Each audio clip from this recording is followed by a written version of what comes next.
coûte 3 fois moins cher que le poisson. C'est parti. Pourquoi?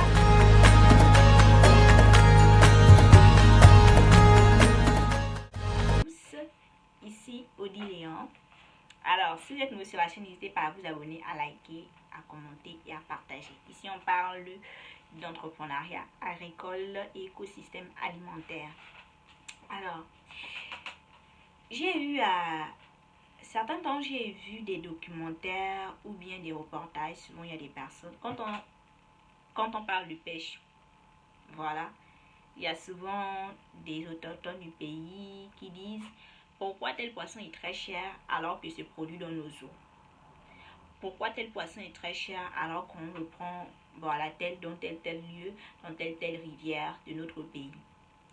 Ce qu'il veut savoir, c'est que aujourd'hui, on voit bien que le poisson est 3 fois plus cher que le poulet ou certaines volailles. Mais ce n'est pas parce qu'un poisson est pêché dans les eaux, dans nos eaux, dans les eaux d'un pays auquel nous résidons, qu'il sera moins cher. Non. On va prendre un premier point de poulet. Le poulet aujourd'hui c'est la volaille la plus consommée dans le monde. Et le poulet a eu le temps d'être étudié. Aujourd'hui, je crois que toute personne qui veut même se lancer dans l'élevage de poulet a déjà tous les canevas. Il suffit juste d'aller sur les plateformes qui sont conçues pour ça. Voilà, que ce soit des livres ou des formations. On peut aujourd'hui maîtriser la production du poulet de A à Z. On sait qu'au bout de un mois et demi, on a notre poulet et autres, on a notre production qui est là. On a fini par gérer l'alimentation de la poule, etc., etc. Voilà. Au bout de un mois, on gère. On connaît la production de A à Z. Que ce soit la ferme, que ce soit l'alimentation des poules, que ce soit en fait la main-d'œuvre, que ce soit l'environnement, que ce soit peut-être la nutrition adéquate. On gère totalement la production aujourd'hui des poules. Et en plus, c'est consommé dans tout le monde entier. C'est la star de la volaille dans le monde entier. Donc, même si on n'est pas d'accord avec la manière dont on tient une ferme en Europe, on peut aller s'inspirer de la manière dont les Américains tiennent une ferme de poules. On peut aller s'inspirer de la manière dont les Africains tiennent leur ferme de poules. Comment ils maximisent leur production de poules. Parce que quoi, c'est tellement universel cette volaille, et plusieurs volailles d'ailleurs sont ici. On maîtrise la production de A à Z. On maîtrise la production de A à Z. Alors que le poisson, c'est la cueillette sauvage. Le poisson, c'est pas comme l'élevage des animaux. Le poisson, c'est une cueillette sauvage. Aujourd'hui, dans plusieurs pays dans le monde, les poissons qui sont consommés dans nos assiettes, ce sont des poissons qui viennent de la cueillette sauvage. Donc, on ne peut pas comparer les poissons qui sont industriels et la cueillette sauvage. C'est pas possible. Ça, c'est la première raison. Pourquoi le poulet est 3 fois moins cher, ou bien certaines volailles sont 3 fois moins chères que le poisson? La première chose, c'est parce que ce qui concerne la volaille est tournée vers quelque chose de très organisé, très structuré, qui a pris le temps de mûrir. On a pris le temps d'apprendre comment les poules se développent, comment maximiser la production. Dans le monde entier, il y a des stratégies. Deux pays ont des stratégies peut-être plus hautes que d'autres. Il y a déjà ce cadre qui a été défini de A à Z pour les poules que le poisson n'a pas. Ou bien le poisson a, mais c'est plus complexe. C'est plus complexe. On peut également, je pense, on peut faire également, on va dire quoi, un élevage des poissons, des certaines catégories de poissons. Mais ça demande énormément d'investissement. C'est pas comme des poules qui vivent à l'air libre. Les poissons, eux, ils sont dans leur état naturel, dans l'eau. Et la différence, c'est que on a la différence sur les océans. Oui, les océans s'épuisent. Contrairement aux poules qu'on en retrouve partout. Aujourd'hui, on peut perdre toute notre ferme. Ou bien toute production de poules, notre élevage de poules. Et puis on repart ailleurs, on recommence.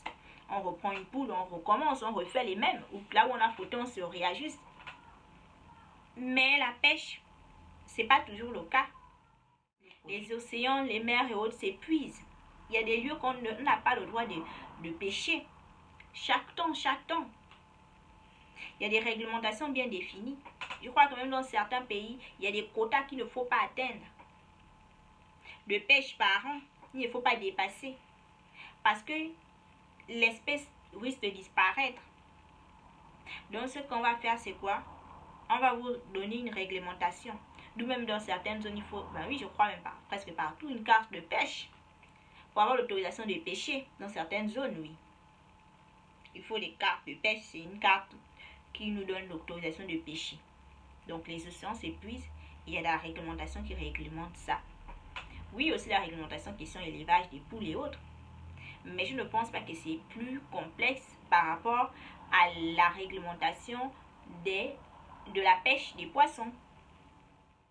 Nous avons le matériel. Oui, le matériel.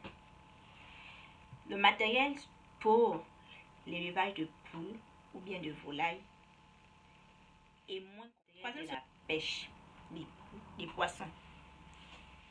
Parce que pour un poisson, par exemple, il faut pêcher certains poissons. Il faut aller dans la profondeur. Les poissons comme par exemple la sardine, maquereau, ce sont des poissons qui sont au bord. Au bord là, on peut facilement pêcher. Voilà pourquoi ils sont même les plus fréquents, je crois, dans nos assiettes et voilà, partout. Mais des poissons un peu gros ou bien des poissons un peu plus complexes, comme le thon, ils ne restent pas en surface. Hein. Il faut aller en profondeur. Et pour ça, il faut des bateaux. Il faut du gazole dans les bateaux. Il y a des fois, les pêcheurs font des jours en mer sans pouvoir réussir à dénicher, à pêcher les poissons. Les poissons, ces poissons-là. Parce que le poisson ne va pas non plus nous attendre. Hein. Non. Et des fois, ils sont tellement en profondeur que il y a des pêcheurs qui restent longtemps en mer. Longtemps en mer pour pêcher ces poissons. Est-ce que quand ils vont sortir de là, après des jours passés à pêcher, le gazole, le bateau, les cannes à pêche, le matériel et tout ce qui va avec, ils vont ressortir et venir vendre ça au prix du poulet? C'est pas possible. C'est vraiment pas possible. Non, ce n'est pas possible. C'est impossible. Ça, c'est troisième. Quatrième, nous avons la logistique. La logistique des poissons. Contrairement à la logistique des volailles. Le fait est là. La volaille se détruit moins vite que le poisson. Les deux se détruisent évidemment, oui. Mais le poisson, c'est une course contre le frais. Parce que le poisson, son état naturel. Le poisson vit dans l'eau.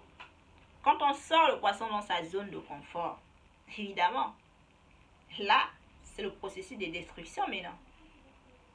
Donc, dès l'instant que les pêcheurs vont prendre le poisson, enlever ces poissons, réussir déjà à dénicher ces poissons, parce qu'il y a des fois même les pêcheurs partent en mer, ils reviennent sans barre, les poissons qui sont allés chercher. Ils partent en mer, ils dénichent ce poisson, ils sortent. Il faut des glaciers, des systèmes de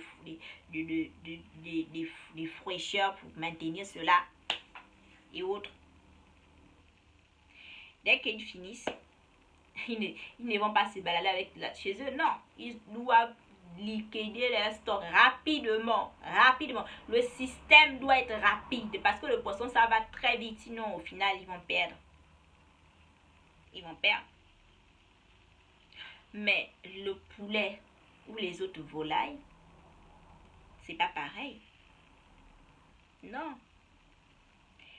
J'aimerais vraiment écouter en commentaire les éleveurs et les pêcheurs. Essayez un peu de dire en commentaire quelles sont vos difficultés, vous en tant qu'éleveur ou vous en tant que pêcheur. Ça, ce sont les différences qu'on observe. Voilà. les différences qui font du poisson plus cher que le poulet ou l'œuf de volaille. Le poulet est 3 fois moins cher que le poisson à cause de ces 4 points. N'hésitez pas à ajouter un commentaire. Voilà. Vraiment, merci beaucoup de m'avoir suivi. Et on se dit à la prochaine de notre prochain décryptage.